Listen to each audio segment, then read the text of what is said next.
আসসালামু আলাইকুম সবাইকে। সবার ভয়ের অন্যতম একটা বোর্ড তথা কুমিল্লা বোর্ড এর সিকিউ সলভ নিয়ে আজকে আমি হাজির হয়েছি। সে জায়গায় যে গতি অধ্যায়ের কোশ্চেনটা আসছিল 2026 সালে, সেই কোশ্চেন নিয়ে আজকে কথা বলবো। যথেষ্ট কনসেপচুয়াল একটা ম্যাথ। তুমি যদি দেখতে পারো শুরু থেকে শেষ পর্যন্ত, ইনশাআল্লাহ তোমার গতি অধ্যায়ের অনেক কনসেপ্ট, অনেক অজানা কনসেপ্ট জানা আছে। চলো শুরু করি। দেখো, আমি আগে একটু ওকে ভাই, আমি ভিডিও কথা নিলে বাইরে একটু টাকা শুরু করি। দেখো তুমি ঠিক ব্যাপার। দেখো, প্রথমে আমাকে বলছে কি, প্রথম 1 মিনিটে 1 মিনিট 10 সেকেন্ডে কত দ্রুত জীবন করছে। দেখো, 1 মিনিট 10 সেকেন্ড মানে কি, এইটুকু দ্রুত জীবন করছে। দেখো তো, প্রথমত আমরা কি জানি, বেগ বৃদ্ধির হারকে ত্বরণ হবে কিংবা বেগ পরিবর্তনের হারকে ত্বরণ হবে। এখন দেখো, আগে কি ছিল? জিরো। আগে বেগ কত ছিল? এই যেটা বেগ, এ বরাবর বেগ আর উপরের বরাবর যা আছে সেগুলো কি কেমন লাগে? এটা কি হয়েছে দেখো, এই যে ভি, এইবার শারীরিক যদি খেয়াল করে দেখো, যখন 0 সেকেন্ড ছিল তখন কি বেগ ছিল জিরো, তারপরে কত 4। দেখো তো, বেগ বৃদ্ধি কত হয়েছে? 4 হয়েছে। তারপরে 4 থেকে হচ্ছে 8, দেখো বেগ বৃদ্ধি কত হয়েছে? 8 থেকে 4 বের করো, কত থেকে 4। আবার দেখো বেগ বৃদ্ধি এইটুক মধ্যে কত হয়েছে? 12 থেকে 8 বের করো, কত হয়েছে? কত হয়েছে? 4। আগে 4, তারপরে 4, তারপরে 4, অর্থাৎ এইটুক জায়গার মধ্যে আমার কি ত্বরণ হয়েছে। একটা ত্বরণ ছিল, সেম একটা ত্বরণ ছিল, বেগের বৃদ্ধির হারটা কি ছিল? সেম ছিল, তাই না? আচ্ছা, তারপরে দেখো এইটুক জায়গার মধ্যে, যেহেতু 1 মিনিট 20 সেকেন্ড কথা বলছে, এইটুক জায়গার মধ্যে আমার কিন্তু বেগ কোনো বৃদ্ধি মানে একবার ছিল পরবার, মানে কি সম সম। আচ্ছা, তাহলে আমাদের প্রয়োজনীয় সূত্রগুলো আমরা একটু লিখে রাখি এদিকে, সবসময় যা করি। দেখো, আমি জানি a equal to b minus u divided by t, আর কি s equal to ut plus half at square. Okay, এই দুটা আজকে আমাদের লাগবে। দেখো, প্রথম 1 মিনিট 20 সেকেন্ডে অধিকাংশ দূরত্ব কত? দেখো, প্রথম 1 মিনিটে অর্থাৎ 60 সেকেন্ডে, প্রথম 60 সেকেন্ডে ওর কি হয়েছিল? ওর ত্বরণ ছিল একটা, তারপরে তার ত্বরণ ছিল না। এইটুক সময় ত্বরণ ছিল, যেহেতু এইটুক সময় ত্বরণ ছিল, সেক্ষেত্রে অধিকাংশ দূরত্ব বের করার আগে আমার কি লাগে? এ লাগে, এর মান জানা লাগে। A equal to B minus U divide by T. তাহলে কি বি এর মান কত? দেখো, বি এর মান কত? 12। শেষ পর্যন্ত বেগ কত ছিল? 12। এটা বলে শেষ বেগ। শেষ বেগ কত? 12। শুরু বেগ কত? 0। এবং সময় কতটুকু? 60 সেকেন্ড। কত? 12 ডিভাইড বাই 60, এটাকে আমি কি লিখতে হবে? 1/5, 5/12 60। তাহলে কি এর মান কত বেশি? 1/5, কিংবা এটাকে আমরা লিখতে পারি 0.2। আমি এটাকে সলভ করছি, এটা কিন্তু সিরিয়াস। তাহলে কি এর মান কত বেশি? 0.2। এখন যদি আমরা অধিকাংশ দূরত্ব বের করতে যাই, s equal to ut plus half at square, তাহলে কি u এর মান কত? আসবে কত? 0 ইনটু tt এর মধ্যে খালি সময় বসিয়ে লিখি, না বসিয়ে লিখি 0 এর সাথে হাফ ইনটু এর মান কত? 0.2 0.2 ইনটু t এর মান কত? t এর মান কত? সময় 60 সেকেন্ড, 60 সেকেন্ড 1 মিনিটে 60 স্কয়ার 360। অ্যানসার আসতেছে, এদিকে লিখি, তোমাদের দেখতে চলতে হবে। 360 মিটার, সরি মিটার। এই এইটুক কি আমার s1, এইটুক s1 লিখি, অর্থাৎ এইটুক সময় ওর অধিকাংশ দূরত্ব কত? সেটা এটা কি s1, এটার মান কত? 360 মিটার। একটু মনে রেখো, কত পাইছি? 360। আচ্ছা, তারপরে যাই আমরা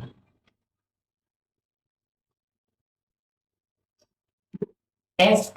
আরেকটা s2 আছে কেন? দেখো তো, এইটুক সময় কিন্তু, এই যে এই 20 সেকেন্ড সময় কিন্তু আমার বেগের কোনো পরিবর্তন হয়নি। এইটুক কিছু সমবেগের ক্ষেত্রে সূত্র কোনটা? সমবেগের ক্ষেত্রে সূত্র লিখি নে, লিখি s ইকুয়াল টু vd। সমবেগের ক্ষেত্রে, তাহলে সমবেগের ক্ষেত্রে অধিকাংশ দূরত্ব s is equal to v, v এর মান কত? 12 ইনটু t, t কত? দেখো, শেষ সময় বিয়োগ শুরু সময়। আমি কিন্তু গতি অধ্যায়ে যে এর আগেরটা ঢাকা বোর্ডে যেটা সলভ করছি ওখানে কিন্তু বলছি শেষ সময় বিয়োগ আগের সময়। শেষ সময় 60 80 আর আগের সময় কি 60। তাহলে কত? এদিকে থাকে 20, এদিকে কত? 12। গুণ করি 240, yes 240। ঠিক আছে? তাহলে মোট অধিকাংশ দূরত্ব s is equal to s1 plus s2। s1 এর মান কত বেশি? 360, আর s2 এর মান বেশি 240। এটা সম্ভবত 600 মিটার, 600 মিটার। পরের নম্বরটা ভাই বলছি আসলে একটু, যাদের সব কনসেপ্ট ক্লিয়ার আছে সে পারবে। দেখো ত্বরণ বনাম সময় লেখচিত্র চাইছে। তো দেখো এইটুক জায়গায় আমি কিন্তু ত্বরণটা আগেই পাইছি, এইটুক জায়গায় ত্বরণ কত পেয়েছি, a is equal to 0.2, তাই না? এইটুক জায়গায় আবার এইটুক জায়গায় এইটুক জায়গায় ত্বরণ হইবই না, কারণ কি এইটুক জায়গায় তো আমার বেগের পরিবর্তন হয় না। বেগের পরিবর্তন যদি না হয় তাহলে কি ত্বরণ থাকে না, ত্বরণের মান কত হয় 0, জিরো। এইটুক জায়গায় আবার কি দেখো আগে ছিল 12, তারপরে কত এইটুক জায়গায় দেখো আগে ছিল 12, তারপরে হচ্ছে 6, তারপরে হচ্ছে 0, দেখো সুষম হবে 12 থেকে 6 এবং 6 থেকে 0, দেখো 12 থেকে 6 বিয়োগ করলে 6 থাকে, আবার 6 থেকে 6 বিয়োগ করলে কত 0 থাকে, মানে সুষম ভাবে কি কমছে না? সুষম ভাবে যদি কমে বেগের হারটা তাহলে কি সেটাকে কি বলি আমরা, এগুলি মন্দন। তাহলে কি মন্দন, এটাকে একটু মন্দন আমরা যদি বের করতে পারি, এই যে এখান থেকে এই পর্যন্ত যদি আমার মন্দন হচ্ছে কিভাবে, 12 থেকেই কমা শুরু করছে, 12 থেকেই কমা শুরু করছে, আমরা কিন্তু 6 থেকে কম নেই, 12 থেকে 6 দিছে, অর্থাৎ 12 যে সময় ছিল 80 সেকেন্ড, 80তম সেকেন্ডে আমার কমা শুরু করছে এখান থেকে। অতএব এই সময় আমার যে ত্বরণটা সেটা a is equal to b minus u divided by t, সব ক্ষেত্রে ত্বরণের একই সূত্র। v এর মান কত, শেষ বেগ কত 0, আদি বেগ কত আদি বেগ কত 12, আদি বেগ কত 12, তাহলে কি বিয়োগ 12, সময় কত দেখো, শেষ সময় বিয়োগ শুরু সময় 120 বিয়োগ 80, উপরে থাকে কত মাইনাসের 12, নিচে থাকে কত এই 40, তাহলে কত আসছে answer 12 divided by 40, 3 divided by 10, কিন্তু এটাকে ফাংশনে 0.3 ও এখানে একটা মাইনাস আছে, এই যে উপরে যেহেতু মাইনাস আছে পয়েন্টের নিলেও কিন্তু মাইনাসের অ্যানসার আসবে।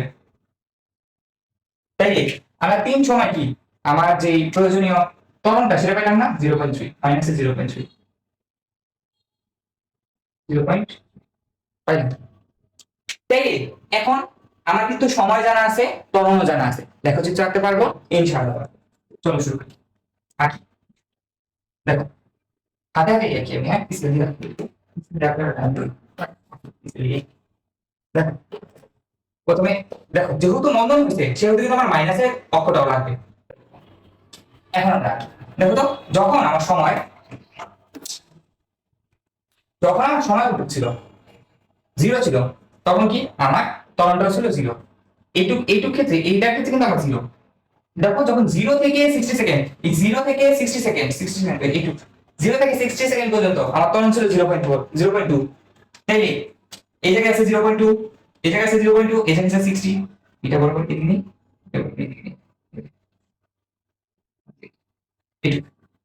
এই যে একটু গেলাম ত্বরণ বরাবর, এই যে এই বরাবর যেটা থাকে ওটা বরাবর আমরা কি দেখে দেখো রেখাটা টানলাম, তাহলে কি 0.2 সেকেন্ড থাকাকালে আমার 60 সেকেন্ড পর্যন্ত একই ত্বরণ ছিল, ত্বরণটা এরকম সোজা হয়ে যাবে। তারপরে কি হয়েছে যখন 60 থেকে 80 সেকেন্ড আমার ত্বরণ ছিল 0, তাহলে 60 থেকে 80 সেকেন্ডে আমার ত্বরণটা এভাবে কমে যাবে, তাহলে কি হবে কমে যাবে। তাহলে 0 তে যাবেন না, যখন এই অক্ষরকে স্পর্শ করা হবে তখন কি বোঝায় 0, একদম নিচে না গেল 0, 80তম সেকেন্ডে 60 থেকে 80তম সেকেন্ডে কি হয়েছে সময় ছিল সেজন্য 0 হয়েছে। আর a ইকুয়াল টু এই যে শেষ সময় a ইকুয়াল টু মাইনাস 0.3, তাহলে 100 থেকে 120 সেকেন্ডে 0.3 ছিল, তাহলে কি করব আমি 0.3 যেহেতু 0.2 আর 0.4 এটা মাঝ বরাবর নিয়ে যাই, তাহলে কি করব এটাকে আরো নিচে নিয়ে আসবো, দেখো 0.23, 3টা সম্ভবত এই জায়গায় 100 সেকেন্ড থেকে 120 এর মাঝে ও কি এরকম কমছে 0.3 তে যাচ্ছে, এই জায়গায় ধরো 0.3, কারণ কি বললাম এই জায়গায় 0.2, এই জায়গায় 0.4, তাহলে এই জায়গায় 0.3 খুব সম্ভবত।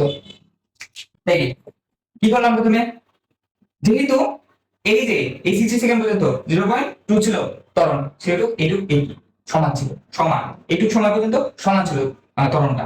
তারপর কি হয়েছে 0 তে যায় নামছে, তারপর কি হয়েছে 80 থেকে 120 সেকেন্ড পর্যন্ত সেই সময়ের মধ্যে আমার ত্বরণটা মাইনাসে 0.3 তে যাবো, সেজন্য এই সময় থেকে এই যে 100 থেকে 120 এই সময়টার মধ্যে কিন্তু কমছে, যেহেতু সেই সময়ের মধ্যে আমার কি ত্বরণটা 0.3 পর্যন্ত নিয়ে গেছে। তাহলে এটাকে যদি আমি একটু অন্যভাবে কল্পনা করি, মনে করা হচ্ছে যে মানে জিনিসটা এরকম হয়েছে, এরকম গেছে, তারপরে এরকম গেছে, তারপরে এরকম গেছে, তারপরে এইরকম গেছে, বুঝছো?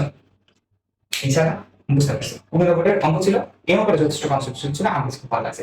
আচ্ছা, আরো কোনো সমস্যা যদি থেকে থাকে তাহলে একটু কমেন্ট বক্সে জানিয়ে দিবা, নতুবা আমাদের ফেসবুক গ্রুপে জানাবা, অথবা আমাদের যে কমেডি গ্রুপ আছে সেখানে তোমরা পোস্ট দিয়ে দিতে পারো, তাহলে ইনশাআল্লাহ আমি জানতে পারবো তোমাদের কি সমস্যা, সেটা আমি ভিডিও বানানোর চেষ্টা করবো।